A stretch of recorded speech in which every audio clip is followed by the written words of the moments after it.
2월 7일 수요일 시편 102편 12절로 28절 소망이 되시는 하나님입니다. 시인은 주의 진노 아래 있으면서도 하나님 나라의 소망을 잃지 않고 기도의 자리로 나아가는 것이죠. 내용을 살펴보시겠습니다. 12절부터 읽겠습니다. 여호와여, 주는 영원히 계시고 주에 대한 기억은 대대에 이르리이다. 주께서 일어나사 시온을 긍휼히 여기시니 지금은 그에게 은혜를 베푸실 때라. 정한 기한이 다가옴이니이다. 주의 종들이 시온의 돌들을 즐거워하며 그의 티끌도 은혜를 받나이다. 이에 문 나라가 여호와의 이름을 경외하며 이 땅의 모든 왕들이 주의 영광을 경외하리니 여호와께서 시온을 건설하시고 그의 영광 중에 나타나셨습니다. 여호와께서 빈궁한 자의 기도를 돌아보시며 그들의 기도를 멸시하지 아니하셨도다. 이 일이 장래 세대를 위하여 기록되리니 창조함을 받을 백성이 여호와를 찬양하리로다. 여호와께서 그의 높은 성소에서 굽어보시며 하늘에서 땅을 살펴보셨으니 이는 갇힌 자의 탄식을 들으시며 죽이기로 정한 자를 해방하사 여호와의 이름을 시온에서 그의 영예를 예루살렘에서 선포하게 하려 하십니다. 그때 민족들과 나라들이 함께 모여 여호와를 섬기리로다. 먼저 12절에 여호와여, 주는 영원히 계시고 주에 대한 기억은 대대에 이르리이다. 기도 중의 고백이죠. 12절 앞에 사실은 번역에 그러나가 생략되었습니다. 앞에서 계속되어 오던 시인의 한탄이 여기서 역전되어져 하나님을 향한 기대와 신뢰의 기도로 바뀌는 것이죠. 자기의 징계에 대해서 하소연하던 시인이 이제 하나님을 향한 신뢰로 나가는 것입니다. 여호와여, 주는 영원히 계시고 주에 대한 기억은 대대에 이른다. 영원하고 자손 대대에 이른다. 주께서 일어나서 시온을 긍휼히 여기시니 지금은 그에게 은혜 베푸실 때라. 정한 기한이 다가옴이니이다. 지금 시인과 그 민족은 바벨론의 포로 상태라고 보는 것이죠. 그 포로의 상태, 그 압제 속에 있는 그들에게 하나님께서 시온을 긍휼히 여기신다. 이스라엘, 예루살렘을 긍휼히 여기신다. 그리고 그에게 은혜를 베푸신다. 정한 기한이 다가왔기 때문이다. 긍휼, 은혜 베푸시는 것이죠. 왜 그렇습니까? 정한 기한이 다 찬 것입니다. 하나님께서 그들에게 정해놓은 시간이 있다라는 것이죠. 그 징계는 영원하지 않다라는 것입니다.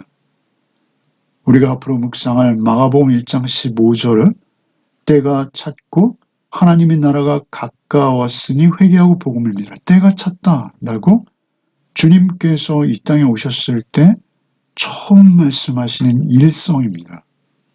때가 찼다. 하나님의 때가 찼다. 하나님의 정한 기한이 다가오고 있습니다. 라고 시인은 고백하고 있는 것이죠. 이것은 그가 예레미야의 예언을 읽었을 것이다. 라고 여겨집니다. 하나님께서 정한 기한은 70년이었죠. 그 정한 기한이 다가옴이니이다. 14절에 주의 종들이 시온의 돌들을 즐거워하며 그의 티끌도 은혜를 받나이다. 돌들, 돌밖에 남지 않은 시온이죠. 티끌도 은혜를 받나이다. 돌들이 즐거워하고 티끌도 은혜를 받아. 티끌을 뒤집어 쓰며 시온의 함락을 애달파하던 슬퍼하던 자들. 그러나 이제는 즐거워하며 은혜 가운데 있다라는 것이죠. 왜 그렇습니까? 긍휼과 은혜로 정한 기한이 다가오기에 그렇습니다. 15절에 이웃 문나라가 여호와의 이름을 경외하며 이 땅의 모든 왕들이 주의 영광을 경외하리라. 주의 이름 문나라, 심지어는 이방들까지도 하나님께서 사랑하시고 택하신 그 민족을 회복시키시는 기한이 있구나. 그것을 보면서 하나님의 약속이 이루어지는 것, 여호와의 이름은 그 존재이죠. 여호와의 존재, 여호와의 살아계심을 두려워하는 것입니다. 이 땅의 모든 왕들, 이방의 왕들까지 결국 하나님의 이름은 그렇게 문나라 이방 땅에 퍼져가는 것이죠. 그리고 주의 영광을 경외하는 것입니다. 16절에 여호와께서 시온을 건설하시고 그의 영광 중에 나타나셨습니다. 이것은 아직 회복되지 않았죠. 시인은 어려움 속에 기도하며 간구하고 있습니다. 그러나 예언적 완료형이라고 하죠. 영광 중에 나타나셨습니다. 지금은 고난 중입니다. 그러나 곧 나타나실 것이 너무도 확실하게 예언적 완료형이라는 표현을 쓰는 것이죠. 영광 중에 나타나셨습니다. 나타나지 않으셨으나 나타나실 것이 너무나 확연하고 확실하게 이렇게 예언적으로 완료된 것처럼 문법을 그렇게 사용하는 것이죠. 영광 중에 나타나셨습니다. 17절에 여호와께서 빈궁한 자의 기도를 돌아보시며 그들의 기도를 멸시하지 아니하신. 빈궁한 자, 가난한 자, 소외된 자, 약한 자, 심지어 포로된 자, 그들의 기도를 들으시고 멸시하지 아니하셨습니다. 그래서 결과 18절에 이 일이 장래 세대를 위하여 기록되리니 창조함을 받을 백성이 여호와를 찬양하리로다. 이 일에 장래 세대를 위하여 기록되리니, 기록된다는 거예요. 너무나 중요해서 반드시 중요하게 기록될 것이라는 것이죠. 어떤 일이요? 이 일이 장래 세대를 위해서 그 후손들까지 이 일을 읽고 기념하며 기억하여 하나님의 어떤 분이심을 알게 하기 위해서 이 일이 장래 세대를 위하여 기록되리니 창조함을 받을 백성이 여호와를 찬양하리로다. 창조함을 받을 백성이 있다는 거예요. 그 창조함을 받을, 창조라는 건 제2의 창조죠. 새로운 피조물입니다. 이 일이 장래 세대를 위하여 기록되리니, 기록되는 이유는 무엇입니까? 그것은 창조함을 받을 백성이 여호와를 찬양하게 하기 위해서 기록되는 것입니다. 새로운 어떤 새 인류가 창조된다는 것입니다. 창조함을 받을 백성이 여호와를 찬양하리로다. 19절에 여호와께서 그의 높은 성수에서 굽어보시며 하늘에서 땅을 살펴보셨으니, 하나님께서 하늘의 성소, 하늘 보좌에서 이 땅을 굽어보시며 땅을 살펴보세요. 하나님은 창조하시고 버리시는 것이 아니라 창조하신 그곳을 바라보고 사랑하시고 긍휼히 여기시고 은혜를 베푸세요. 성수에서 굽어보시며 하늘에서 땅을 살펴보셨으니 이는 갇힌 자의 탄식을 들으시며 죽이기로 정한 자를 해방하사, 갇힌 자의 탄식을 들으시고 죽이기로 정한 자를 해방하는 그 일이 장래 세대를 위해서 기록된다라는 것입니다. 그리고 그 기록을 본 창조함을 받은 백성들이 여호와를 찬양하게 된다라는 것이죠. 그 일은 총체적으로 하늘에서 하나님이 이 땅을 굽어 살펴 보시는 것으로 시작돼요. 그리고 그 긍휼과 은혜가 임하는데 20절에 있는 갇힌 자의 탄식을 들으신 것이 긍휼과 은혜예요. 죽이기로 작정한 자를 해방하시는 거예요. 해방하신다면 풀어준다, 놓아준다, 이런 것이죠. 죽이기로 작정한 자, 문자적으로는 죽음의 아들들입니다. 그들이 영적 사망의 굴레에서 벗어날 수 없다는 것입니다. 그러니까 기록될 내용의 핵심은 무엇입니까? 갇힌 자, 죽이기로 정한 자가 해방되는 거예요. 구원 역사입니다. 구원 역사. 풀어주고 놓아주는 것이죠. 그 갇힌 자, 죽이기로 작정된 자들이 해방되어졌을 때 21절과 22절을 하는 것이죠. 여호와 이름을 시온에서 그 영예를 예루살렘에서 선포하고 22절에 민족과 나라들이 함께 모여 여호와를 섬기리로다. 이방들도 돌아오는 것이죠. 민족이 이스라엘 민족만이 아니에요. 그때의 민족들 그리고 나라들이 함께 모여 여호와를 섬길 것이다. 우리가 잘 아는 칼빈은 이 21절과 22절을 해석하며 이렇게 말합니다. 하나님의 영광을 선포하며 여호와를 섬기게 되는 것, 그것은 많은 예언자들, 선지자들의 예언이 그렇듯이 이것은 1차적으로 바벨론으로부터의 구원을 말한다. 그러나 그것은 영적으로 성경을 기록하고 있는 이 시인이 예수께서 오셔서 첫 번째 오셔서 이루실 구원의 역사, 그리고 재림으로 완성될 구원의 역사까지 거기까지 바라보면서 하나님 앞에 이루어질 하나님의 나라를 소원하고 있다라는 것입니다. 예언하고 있다라는 것입니다. 특별히 20절에 갇힌 자, 죽이기로 정한 자를 해방하세요. 이것이 하나님의 구원의 역사입니다.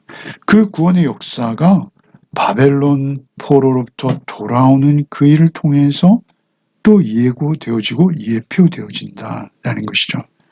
이제 23절부터 읽겠습니다. 그가 내 힘을 중도에 쇠약하게 하시며 내 날을 짧게 하셨도다.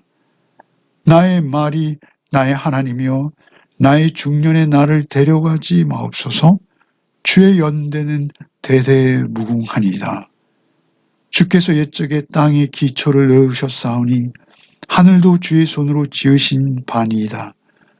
천지는 없어지려니와 주는 영존하시겠고 그것들은 다 옷같이 낡으리니 의복같이 바꾸시면 바뀌려니와 주는 한결같으시고 주의 연대는 무궁하리이다.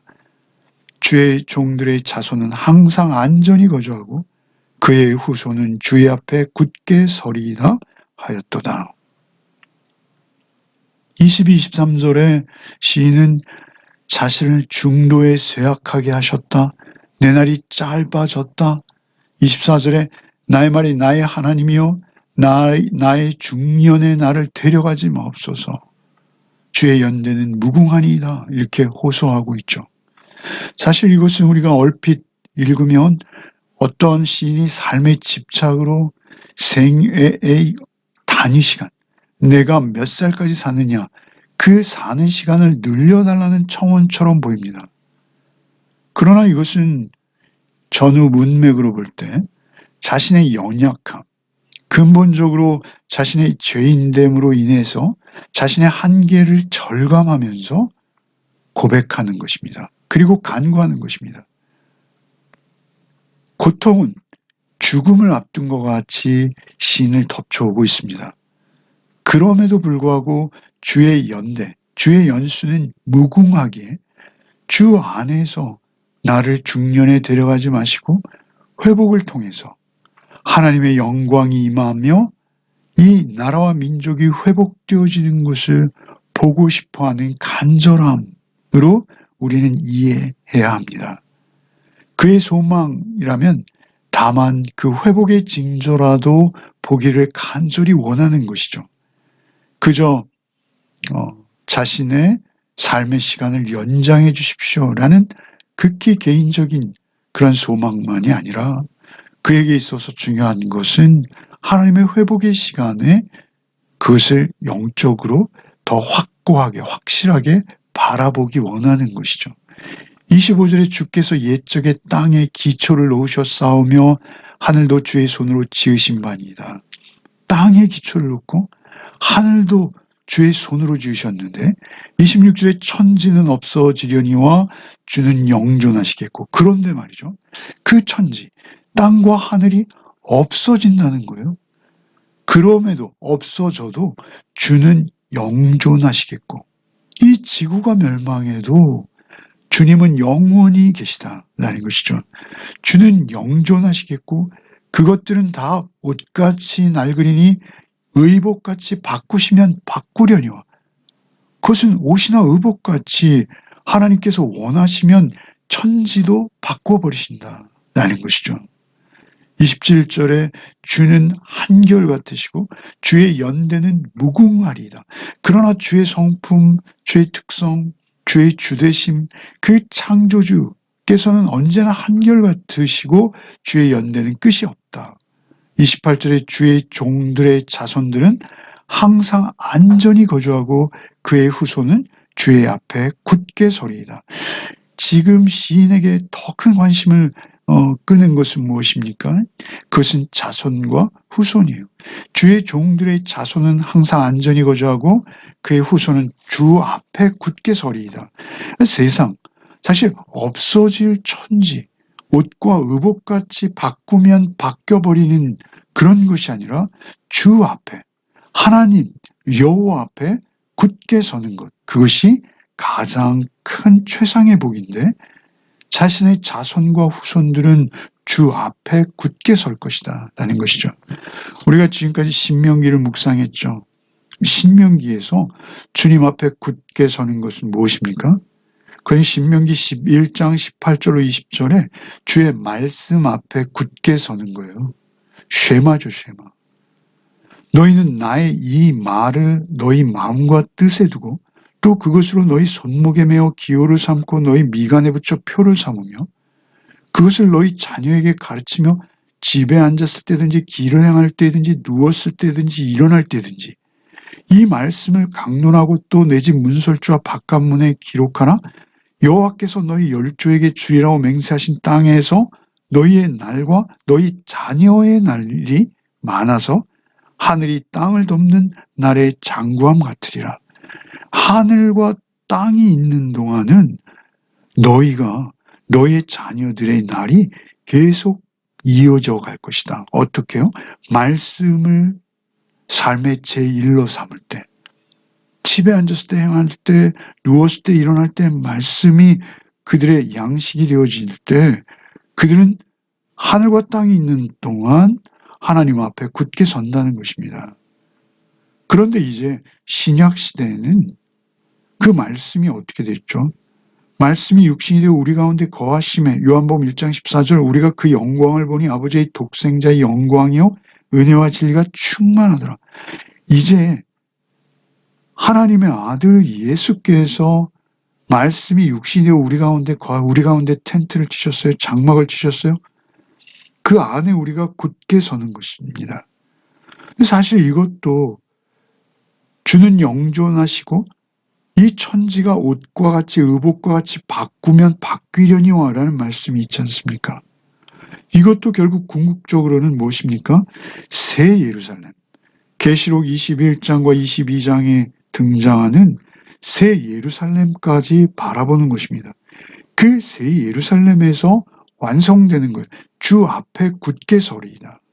새 예루살렘이 내려오는데 그 새 예루살렘은 주님이세요.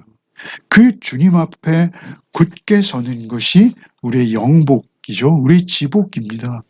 우리의 최고 최선의 마지막 복이 주님 앞에 굳게 서는 것입니다. 그날을 소망하며 우리는 이 땅을 살아내는 것이죠. 말씀 붙들고 살아내는 것입니다. 기도하겠습니다. 주님 감사합니다. 오늘도 우리에게 말씀으로 또 한 날을 허락하심에 감사를 드립니다. 오직 천지는 없어지고 바뀔 수 있으나 주는 영존하시고 주의 말씀 그 공의와 사랑의 말씀만 영원하심을 오늘도 신뢰하며 그 말씀 따라서 하루의 삶을 주 앞에 살아내게 하여 주시옵소서. 예수 그리스도 이름 받들어 기도하옵나이다. 아멘.